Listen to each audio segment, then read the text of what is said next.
बाबा साहेब को वही दल जिनके साथ आज मुख्यमंत्री खड़े हैं, वही दल बाबा साहब भीमराव अम्बेडकर को संसद में जाने से रोका। राम मांझी भी पूर्व के मुख्यमंत्री रहे हैं, उनके साथ विधानसभा के अंदर उनकी इस तरह की बेइज्जती, नीतीश कुमार का तू तड़ाक वाली बात, ये दलित आज के दिन 370 समाप्त हुआ, तो क्या जो जम्मू कश्मीर के अंदर जो दलित वर्ग था, जिनको आज़ादी के बाद से भी उनको वोट देने का अधिकार नहीं था, उनको सरकारी नौकरी में अधिकार नहीं था, 370 का संविधान संशोधन के बाद आज वो करोड़ों जो जम्मू कश्मीर के अंदर दलित समाज को मतलब ठग रहे हैं मुख्यमंत्री नीतीश कुमार 100%।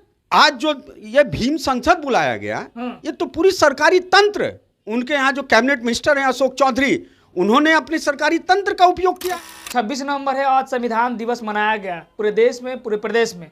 आज बिहार के मुख्यमंत्री नीतीश कुमार ने एक बड़ा भीम संसद बुलाया पूरे बिहार के लोगों को, जिसमें दलित समाज के लोग, काफ़ी लोग एकजुट हुए।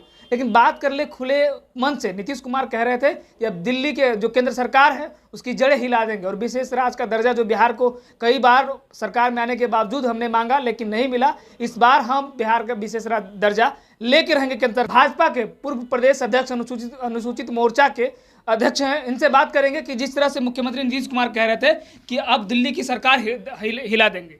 देखिए, दिल्ली की सरकार हिलाने की तो बात कोसों दूर है। माननीय मुख्यमंत्री जी आज जिस दल के साथ खड़े हैं, भीम संसद का आह्वान किए हैं, लेकिन जो भीम संसद, कैसा भीम संसद? आज बाबा साहेब भीमराव अंबेडकर का संविधान दिवस है और बाबा साहब ने संविधान को लिखा, और बाबा साहेब को वही दल जिनके साथ आज मुख्यमंत्री खड़े हैं, वही दल बाबा साहब भीमराव अम्बेडकर को संसद में जाने से रोका। और ये बिहार के तमाम दलित समाज के लोग, अनुसूचित वर्ग के लोग, ये कन कन में जग जाहिर है कि किन लोगों ने बाबा साहेब भीमराव अम्बेडकर को संसद में जाने से रोका। ये कोई इनका कोई वजूद नहीं है, ये बिहार के अंदर सिर्फ अनुसूचित वर्ग के लोगों को ठगने का काम किया है। लेकिन वो तो दावा कर रहे हैं कि दलित की अगर कोई पार्टी रह गई है बिहार में तो जदयू आरजेडी है।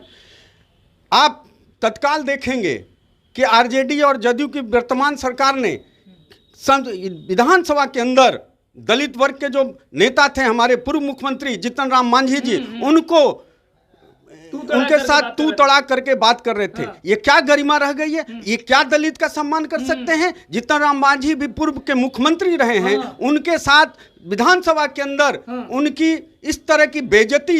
आज नीतीश जी से पहले भी तो सदन में आए ना सर? नीतीश जी से पहले सदन में हैं और दलित वर्ग का पहले से वो प्रतिनिधित्व करते आ रहे हैं, और वो दलित वर्ग के साथ इस तरह की बयान, नीतीश कुमार का तू तड़ाक वाली बात, ये दलित आज के दिन में मेरे रहमो करम से मुख्यमंत्री बने, कोई रहमो करम से नहीं बने हैं।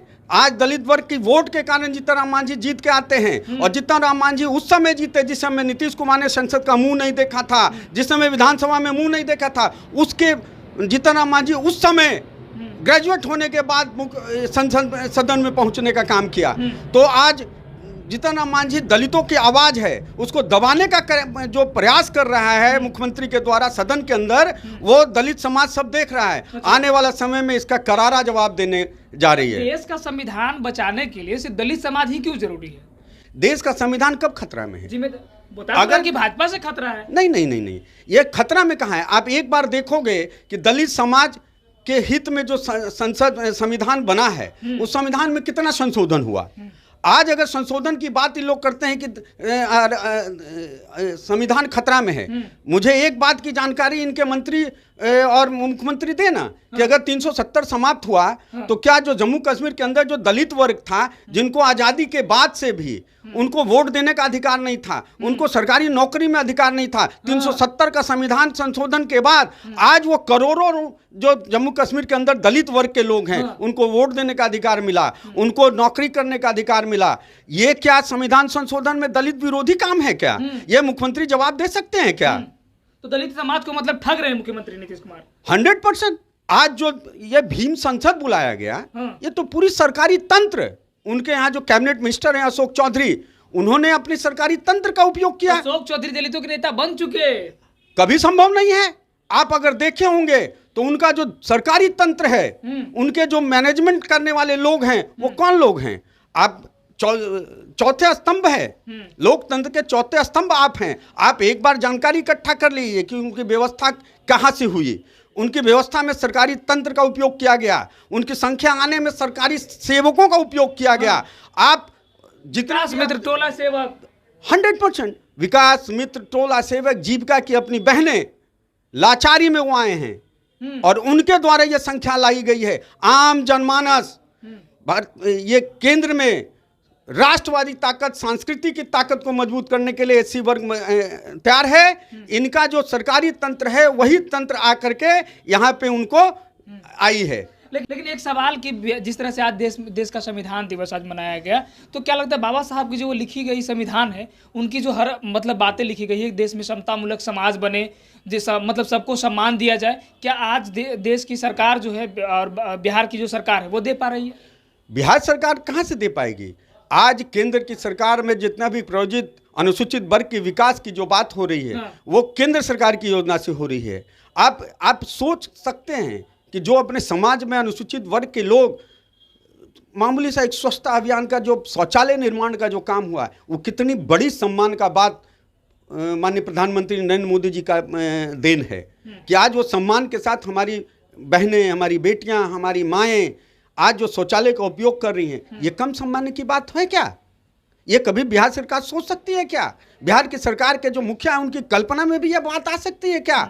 नरेंद्र मोदी दलितों के सम्मान और दलितों की रक्षा करने के लिए सर्वोपरि और सर्वप्रथम जो सम्मान देने का काम है वो भारतीय जनता पार्टी की सरकार करती है। और भारतीय जनता पार्टी की जो सरकार है अपने दीनदयाल उपाध्याय को एकात्म मानववाद पर विश्वास करती है और एकात्म मानववाद का मुख्य सूत्रधार है, समाज के सबसे जो अंतिम पायदान पे खड़ा व्यक्ति है उसका विकास का बात करती है। लेकिन एक सवाल कि हर हमेशा से कहा जाता है कि भाजपा एक ऐसी पार्टी है जो दलितों की आवाज हमेशा से बंद करना चाहती है। अरे भाई क्यों बंद करेगी? आज देश के अंदर 84 सांसद भारतीय जनता पार्टी में एससी वर्ग से आते हैं, अनुसूचित वर्ग से आते हैं। सबसे बड़ी तादाद जो विधायकों की है वो अनुसूचित वर्ग का जो है सबसे ज़्यादा विधायक जीत करके भारतीय जनता पार्टी के लोग हैं। तो भारतीय जनता पार्टी को लोग भारत में क्यों दलित का अपमान करेगा? राजनीति में हिस्सेदारी मिल रही है, राजनीतिक में हिस्सेदारी दे रही है, सांस्कृतिक धरोहर में हिस्सेदारी दे रही है और उनके विकास, उनके रख रखाव, उनके रहन सहन सारा चीज़ पे भारतीय जनता पार्टी काम कर रही है।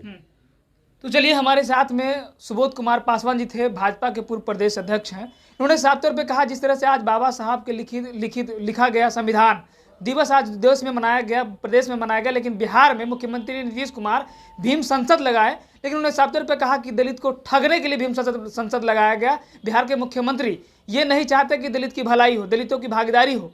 लेकिन बाकी इस वीडियो के माध्यम से आप लोगों की क्या प्रतिक्रिया है